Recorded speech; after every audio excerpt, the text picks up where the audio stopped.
लक्ष्मी का अपने घर में पूरा दबदबा था। हिटलर की तरह वो सारा काम अपने पति और बेटे से करवाती। धीरे धीरे उसके पति की तबीयत खराब रहने लगी। सुनो जी, अब आप बुजुर्ग हो गए हो, काम में भी अब हाथ आपके फुर्ती से नहीं चलते। अरे भाग्यवान, भगवान से डर। तुझसे मैंने शादी अपने इकलौते बेटे के अच्छे पालन पोषण के लिए की थी, लेकिन तूने तो उसका बेड़ा गर्क कर दिया। मैंने क्या किया? पढ़ाया लिखाया, अब नौकरी नहीं लग रही तो मैं कैसे जिम्मेदार हो गई? अब घर में बैठकर रोटी तोड़ रहा था तो मैंने कहा काम ही कर ले।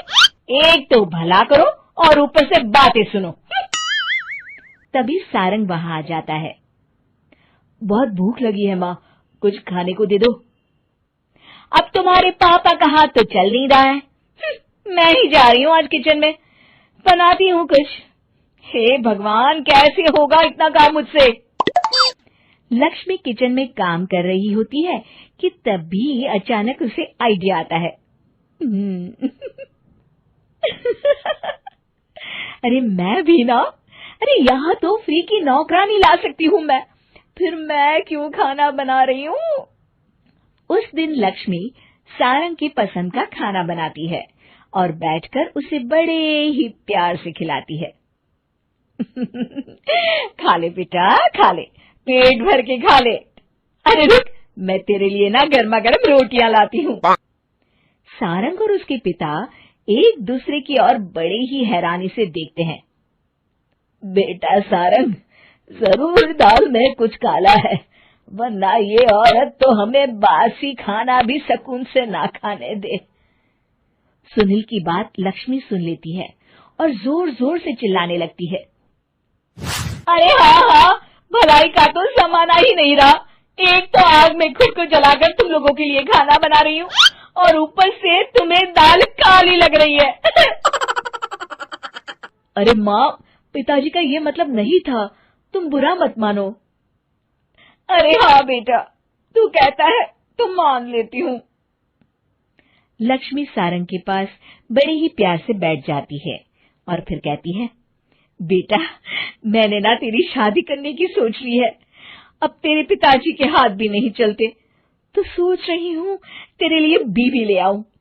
अब पता नहीं ना मैं भी कब मर जाऊं। अब ऐसे भाग्य भी कहाँ है हमारे। क्या कहा? अरे हाँ, तुम तो चाहते ही हो कि मैं मर जाऊं, लेकिन मैं अपनी प्यारी बहू का चेहरा देखे बिना नहीं मरूंगी। हाँ माँ, शादी तो मैं कर लूं, लेकिन मैं नौकरी नहीं करता, फिर कोई क्यों देगा मुझे अपनी बेटी? अरे क्यों नहीं देगा बेटी? इतना बड़ा घर, खेल खलियान है, किस चीज की कमी है हमारे पास? जो आएगी राज करेगी, राज। हम तो ना कर पाए राज, ये बोलो कि एक और नौकर तुम्हारे पास आ जाएगा। मैं कहती हूँ चुप हो जाओ। अरे खुद के घर का खाना बनाएगी तो क्या नौकरानी हो जाएगी? अब तुमसे तो किचन का काम होता नहीं, तो कोई तो करेगा ना। ठीक है माँ, तुम जैसा सही समझो बस। अब मेरी एक शर्त है, लड़की जो भी हो वो दिखने में कैसी भी हो या कहीं की भी हो, बस पढ़ी लिखी होनी चाहिए। अरे हाँ, ला देंगे पढ़ी लिखी बेटा, मैंने कौन सा काम करवाना है उससे। हाँ। और फिर एक दिन पास के गांव की ही रति से सारंग की शादी हो जाती है। रति दिखने में बहुत ही सुंदर थी, साथ ही साथ काफी पढ़ी लिखी थी। रति को लक्ष्मी के सौतेले होने की बात पता नहीं थी। शुरू में जब रति ने सारंग को घर का काम करते देखा तो हैरान रह गई। अरे ये तो अच्छी बात है कि आप घर का काम करते हैं, लेकिन मैं तो घर में ही हूं ना, आप क्यों कर रहे हैं जी? जाइए, आप नौकरी के लिए अप्लाई कीजिए ना। तभी लक्ष्मी वहां आ जाती है। अरे रति बहू, करने दे उसे काम।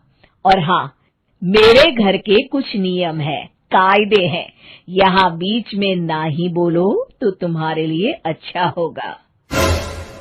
रति को लक्ष्मी की बात कुछ अजीब सी लगती है।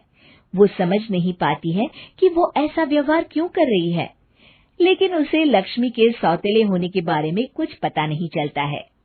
फिर एक दिन तो हद ही हो जाती है।